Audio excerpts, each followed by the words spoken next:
To the US, where 2 of the 6 missing construction workers presumed dead in the Baltimore bridge collapse tragedy have now been identified. They are father of 3, Miguel Luna from El Salvador, and father of 2, Maynor Sandoval, originally from Honduras. Both had been living in the US for nearly 20 years.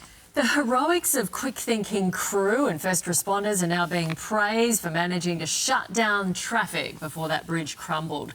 But the task of finding answers about the collapse is just beginning. Former US mariner Salvatore Mercogliano joins us now live from North Carolina. Good morning to you. Well, what do you think happened here?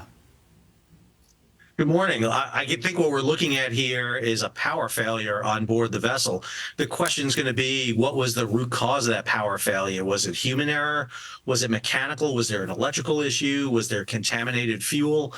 These do happen on board ships. I experienced one myself one time on a ship. It's very disconcerting. The worst sound you ever hear on a ship is pure silence. And they heard that, and that tells them that they are not in control of a nearly 300-meter long ship, 115,000 tons, and heading toward the Francis Scott Key Bridge. So it had just left port, hadn't it, for about half an hour before?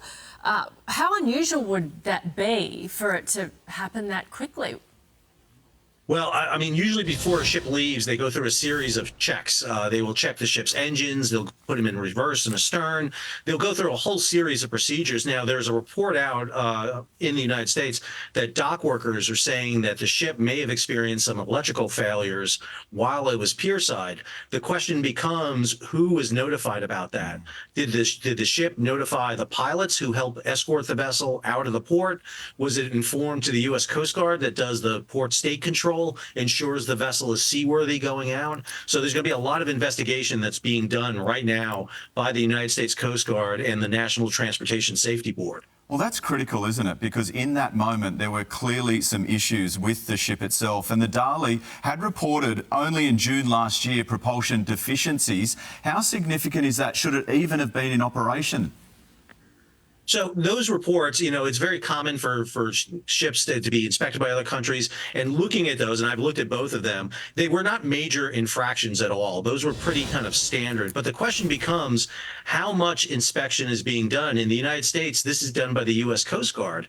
And this is a mission that's very low priority in the U.S. Coast Guard. There's not a lot of manpower and personnel doing that.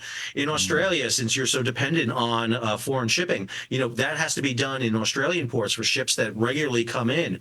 And it's not too often we see, but it does happen that ships fly underneath the radar and they have deficiencies. So part of this investigation is going to be interviewing the crew and seeing the records of the vessel, what kind of maintenance and upkeep was being done on it. So how long till we get answers from that black box that was retrieved overnight?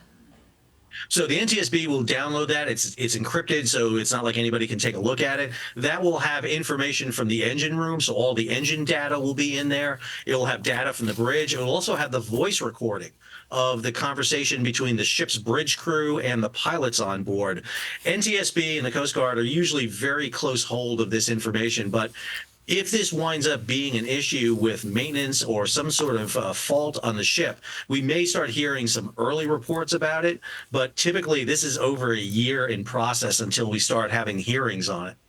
Sal Mercogliano, thank you so much for your time. Thanks for having me.